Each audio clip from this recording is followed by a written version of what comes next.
Global times ने Taiwan को दी गीदड़ भभकी। अमेरिकी सेना ताइवान लौटी तो होगा युद्ध।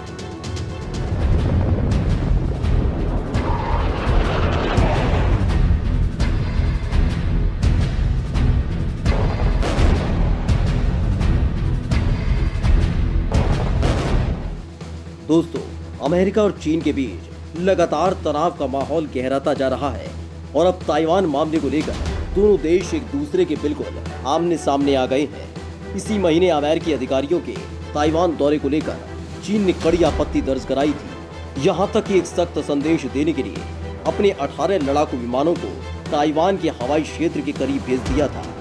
अब एक बार फिर से चीन ने ताइवान और अमेरिका दोनों को धमकी दी है। चीन के सरकारी भों को ग्लोबल टाइम्स ने धमकी देते हुए कहा कि अगर अमेरिका की सेना ताइवान वापस लौटी तो चीन युद्ध छेड़ देगा। ग्लोबल टाइम्स के एडिटर हु शिजिन ने अमेरिका और ताइवान को धमकाते हुए एक ट्वीट कर कहा कि मैं अमेरिका और ताइवान में इस तरह की सोच रखने वाले लोगों को निश्चित रूप से चेतावनी देना चाहता हूँ। एक बार अगर वे ताइवान में अमेरिकी सेना के वापस लौटने का फैसला करते हैं तो चीनी सेना निश्चित रूप से अपनी क्षेत्रीय अखंडता की रक्षा के लिए एक न्याय युद्ध शुरू कर देगी। चीन का अलगाव विरोधी कानून एक ऐसा टाइगर है जिसके दांत भी हैं। दरअसल ग्लोबल टाइम्स के एडिटर एक अमेरिकी जनरल में ताइवान में अमेरिकी सेना के भेजने के सुझाव पर भड़के हुए थे।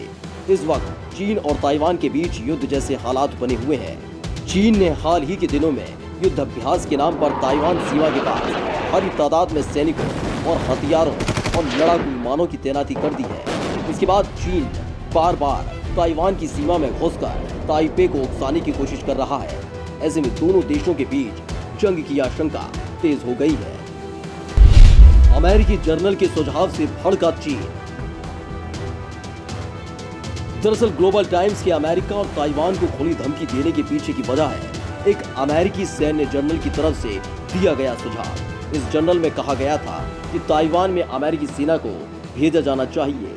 इसी सुझाव के बाद ग्लोबल टाइम्स ने कड़ी प्रतिक्रिया देते हुए कहा कि अगर अमेरिका सेना भेजता है तो इससे अमेरिका और चीन के बीच हुआ समझौता टूट जाएगा।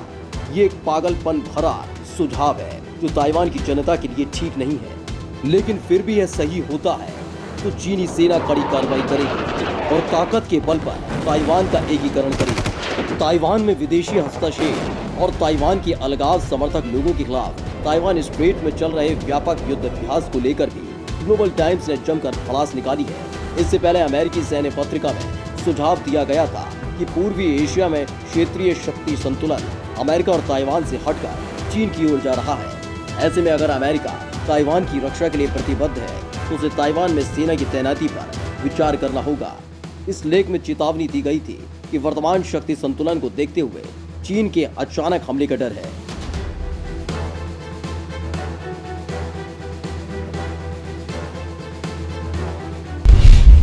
ताइवान की सीमा के करीब चीनी सैनिक तैनात।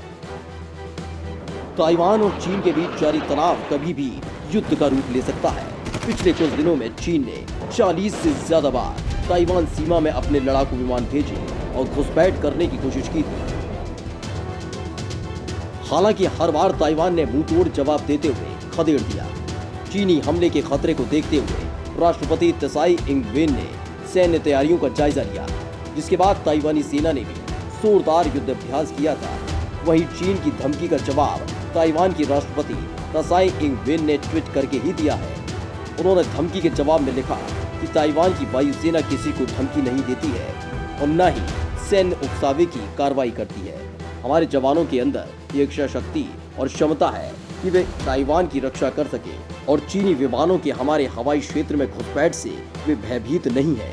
हम इस क्षेत्र में शांति और स्थिरता कायम रखने के लिए प्रतिबद्ध है। अभी कुछ दिन पहले ही ग्लोबल टाइम्स ने ताइवान की राष्ट्रपति की हत्या कराने तक की धमकी दे दी थी। दरअसल अमेरिकी विदेश विभाग के वरिष्ठ अधिकारी क्रीथ काच की ताइवान यात्रा से भड़के चीन के सरकारी भों को ग्लोबल टाइम्स ने ताइवान की राष्ट्रपति त्साई इंग-वेन को जान से मारने की धमकी दी थी। चीनी अखबार ने कहा कि अगर त्साई इंग-वेन के किसी कदम से चीन के कानून का उल्लंघन हुआ तो युद्ध शुरू हो जाएगा और ताइवानी नेता का सफाया कर दिया जाएगा। अभी कुछ दिन पहले ही चीन के 18 फाइटर जेट्स ने एक साथ ताइवानी सीमा में घुसपैठ की थी। चीन के इस घुसपैठी बेड़े में 12 J-16 fighter jet, 2 J-10 fighter, 2 J-10 fighter jet, 2 J-11 fighter jet, 2 H-6 परमाणु बम्बर और एक Y-8 एंटी सबमरीन एयरक्राफ्ट शामिल था। जैसे ही ताइवानी रडार ने चीनी एयरफोर्स की इस घुसपैठ का पता लगाया, वैसे ही वार्निंग जारी कर दी गई थी। हालांकि दोनों देशों के बीच ये तल्खी पिछले काफी वक्त से बढ़ गई है। हालांकि इतना जरूर है कि अगर चीन ताइवान पर हमला करने की सोचेगा भी, तो अमेरिका ताइवान की मदद के लिए इस युद्ध में कूद पड़ेगा, जो चीन को महंगा पड़ सकता है।